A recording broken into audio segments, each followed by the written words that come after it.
of all, I want to express my gratitude to Tim and his team for this great opportunity to attend the Sheffield Romani Festival 2018. Both my partner Adrian and I are very humbled because we've got a great opportunity to see you, to communicate with you. From the bottom of our hearts, I want to give to you big thank you who have come to listen to us. My talk is about the Romani Enlightenment time or Romani Renaissance. Romani Romanes is the language of Gypsy Roma people across the world. In 1921-25, the former Soviet Union proletariat state officially recognized the Roma, or other words, Gypsies, Tsigoiner, Tsigani, a nation, and the Russian Pan-Romani Union was established in Moscow and recognized in the same year, 1925. Roma nation was recognized not as a national minority, but as an equal nation alongside the 62 other nations of the Soviet Union. 51 schools, departments, classes and clubs delivered an education to young and adult Roma, with a majority of subjects taught in the northern Russian Romani dialect language, and mainly Moscow dialect. Based on the particular dialect version used, and census was taken in 1929, not only regarding Roma across the Soviet Union or the proletariat state, in which Russian, Ukrainian, and Central Asian Roma Luli were classified as the home, local, our Roma, while wherever others, Vlachi, Kalderashi, Lovari, Kremitka, Sinti, Kale, were classified as foreign Roma. Special training for Roma to become teachers was organized at the Gypsy Romani Teachers Training College, which worked for 5 years, and it was called after Timirazin Moscow Center. Some medical colleges and military schools also took on Gypsy students. More than a century earlier, the former Russian Empire had been the first state to accept Gypsies or Roma into society, not only as buffoons.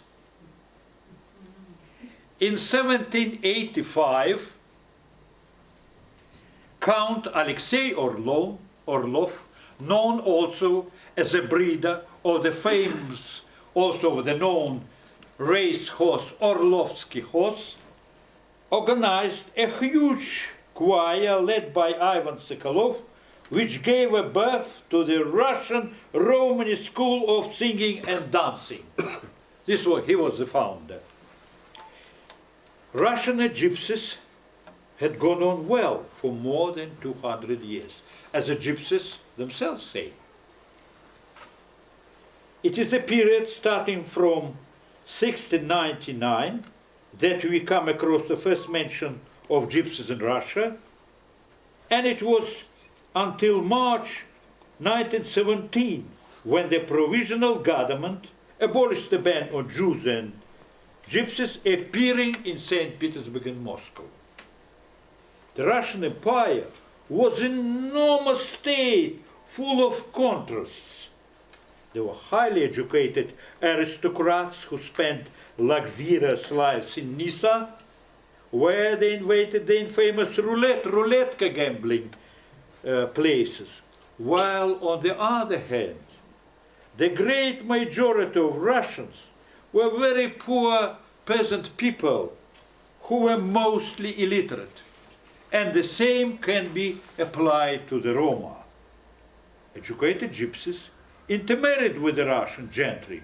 The famous trees of Counts Golitsyn, Obolensky, and Tolstoy, and the famous Russian writer and philosopher Leo Tolstoy also related there. His son married, and his brother was married to a gypsy. Later in 1862, the famous Russian poet Apollon Grigoriev, in collaboration with his Romani friends, created the famous Romani dance Vengerochka and laid the foundation for a style of a Russian gypsy singing called Roma. Meanwhile, camp gypsies preserved their traditional trade of horse dealers, while singing, dancing, and playing music was their only hobby. After the October Revolution, 1917, everything changed. The Civil War broke out and raged like a storm across country for 4 years. In 1921, the Bolsheviks took the full victory, and what remained of the Russian Empire began to be called the Soviet state, the proletariat state.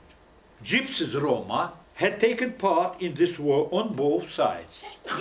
And following the Civil War, the habitual structure of gypsies' way of life was destroyed, because a state policy of liquidation of the private sector severely affected them. Hit chorus singers and musicians, restaurants and house markets were closed.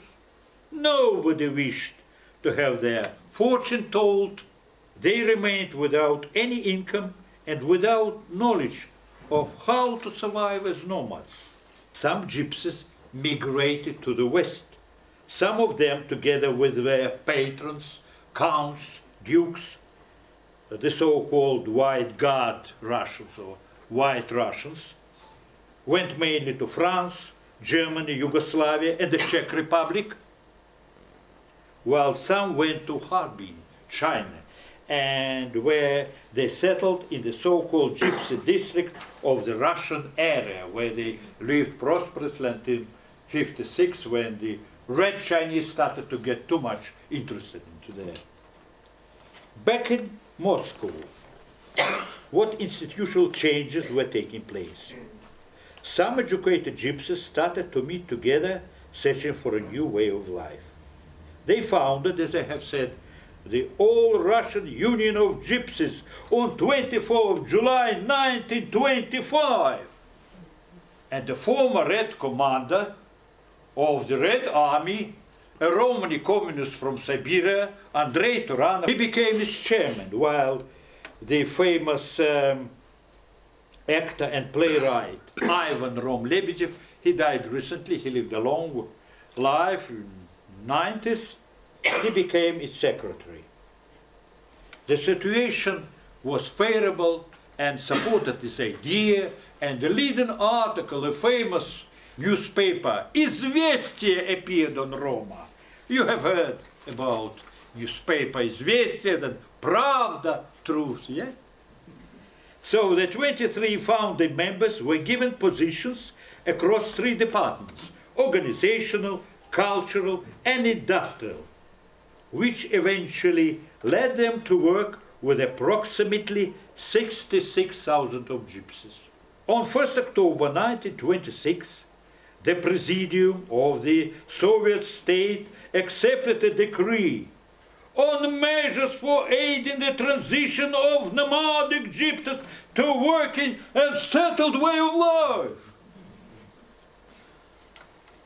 It was offered to gypsies for the first and only time in history to declare their national identity in their passports as Tsigan, Tsiganka, gypsy man or woman. And they were proud at the state. The communist machine started to gain momentum, and soon came another decree on the allotment of land to gypsies. This saw gypsies entering the economic structure of the Soviet Union. They worked in the food, chemical, textile, and furniture industries, as well as farming. The history of gypsy collective farms is extensive, enormous topic and needs further attention. In the collectivized agriculture of the USSR, during this period, 52 collective farms or kolkhozs and communes operated for various durations. In 1926, a year after the All-Russian Gypsy Union's creation, the leading newspaper again, Izvestia, published material examples of the gypsy written language. Later, the Commission of Education, Lunacharsky, published a decree announcing the creation of the alphabet of gypsies. So the first Gypsy ABC book by Dodorova and Pankov came out in 1928, and soon it became adopted as a book for studies. And in 1930, the great son of the Indian people, Rabindranath Tagore, met up in Moscow with representatives of gypsies. And the talented gypsy poet Georgy Lebedev chaired the meeting. Rabindranath Tagore was told about the contemporary life of gypsies in the USSR. Of course, he couldn't learn much. He was very much uplifted and was handed a complete set of all 5 books in the so-called Gypsy Language Library. Some schools were experimental, and teaching was differentiated into 2 groups, illiterate and literate children. Illiterate children were engaged in ABC books like one, while literate in the program of elementary schools. All these gypsy schools were formed mainly as boarding schools. Many gypsies who were from collective farms continued to live in tents, waiting for places in working hostels. Therefore, their children became the first candidates for places in boarding schools. With this newly created gypsy literature language, all kinds of literature began to be printed: educational, fictional, and political. Texts of Russian and Soviet authors, as well as original gypsy poems and stories, were published. You see, this is original. And you can see the famous Führer of nations, Stalin. The first fiction published of gypsy literature appeared in Нові зорі, New Dawn, with the story Romano Bank, Gypsy Demon, which was written by above-mentioned Ivan Lebedev. So, in the pages of magazine New Dawn, one could read, anyway, at this stage of time, the public life of the Soviet state, the tendency towards centralization increased, and party pages and party purges at public level aggravated the relation between even gypsy writers and poets. So in the pages of the magazine Novodrom, New wrote, one could read sharply critical articles against talented poets, accusing them of decadence, of glorifying backward features of gypsy life. Again, the above-mentioned, here there is an article, above-mentioned Georgy Lebedev, by the way, who was the first director of the Romani Theatre Roman, which exists still. He was very severely criticized, stopped being published, and in 1937 felt under punitive measure and was imprisoned for 10 years. In 1934, the first Congress of the Union of Soviet Writers was recreated. At this Congress, the famous Maxim Gorky repeatedly mentioned gypsy writers in his report, underlining a huge shift in gypsy education and culture. In 1937, Germano, also a Romani man, the first educationist, published the textbook The Lilvari Piri Romani Chip, which was the 13th and the last. The Purges, Great Terror. which started in 1937. On the 29th August 1938, the Central Committee of the Communist Party issued a secret note to the local authorities everywhere to close national schools which had no administrative body, that is a national territory within the state of Soviet. And the Romani school merged with the local school in standard languages, Russian, Belarusian and Ukrainian. The Romani language was still in use at the collective Romani farms until the Second World War, and of course, between Roma themselves. Many gypsies were shocked and fell into despair, but some decided to combat what was called the malicious decree. A few brave gypsies dared to write letters to Stalin, alerting him to enemies working hard to undermine principle of communism, because many gypsies believed truly. And all these closures risked diverting gypsies from the right wing into dark past. It was very dangerous to fiddle at these affairs, as still was a great terror until 1939. On the 22nd June 1941, Hitler attacked the Soviet Union with his allies, Slovakia, Hungary, Romania, Finland, and later on Italy. Many gypsies, including women and teenagers, took up arms and defended their motherland. When the war calmed down, the majority of Roma returned to the traditional nomadic life in camps, and parents were not obliged to send their children to school. Somehow the authorities of it lost the interest of gypsies. And gypsies continued because there was obligation to be registered, and big cities like Moscow, St. Peter, they didn't want to get a registration mark for gypsies. They had somehow to, so they returned, they started to nomad, to travel around. As a result of this, many children didn't regularly attend schools, and illiteracy started to grow again.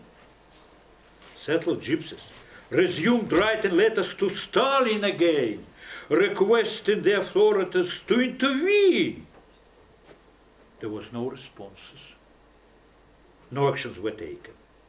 There were no responses until November 1956, when a decree announced a ban on the vagrancy of gypsies.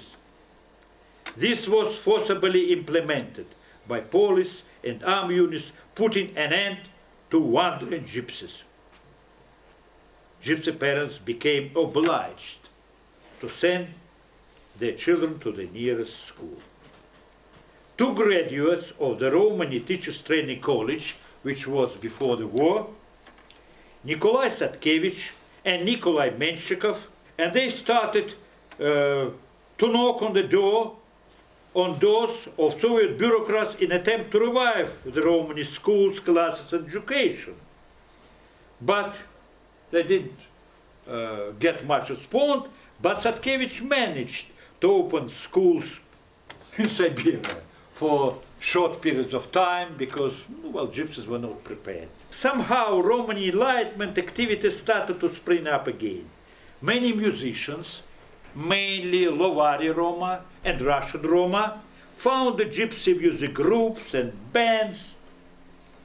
Some started writing, singing and other poetry. Romani poets and writers issued also publication in Baltic Romani.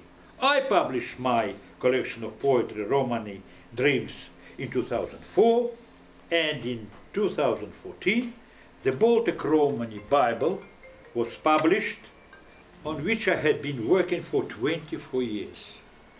As a result of this, we set a Baltic Romani mission with my English friends to help the Romani people comprehend God's word in Romani.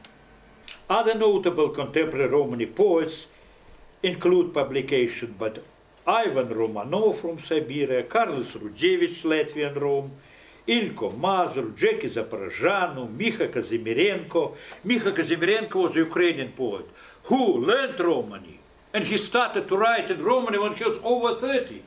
But he was so talented, he was so lyric. Although he made mistakes, I used to correct him a lot in the Romani language, but still his poetry, oh, tremendous. But he was published, and then he became, after he died, quite famous. In America came his collection of poetry. Then Bulengiro, Yanis Neilans, Jura and Ilona Mahotin, Lera Chernyshova, Viktor Shapoval, Normundas Rudevich, and many others. This talk is to outline the breadth of works in the Baltic Romani language, and above all, to pay homage to those brave, enthusiastic Romani leaders, teachers, actors, poets, writers, and simple Romani people, and non-Romani lives, who help this phenomenon, Romani Enlightenment, Romani Renaissance, to take place. Thank you for your attention.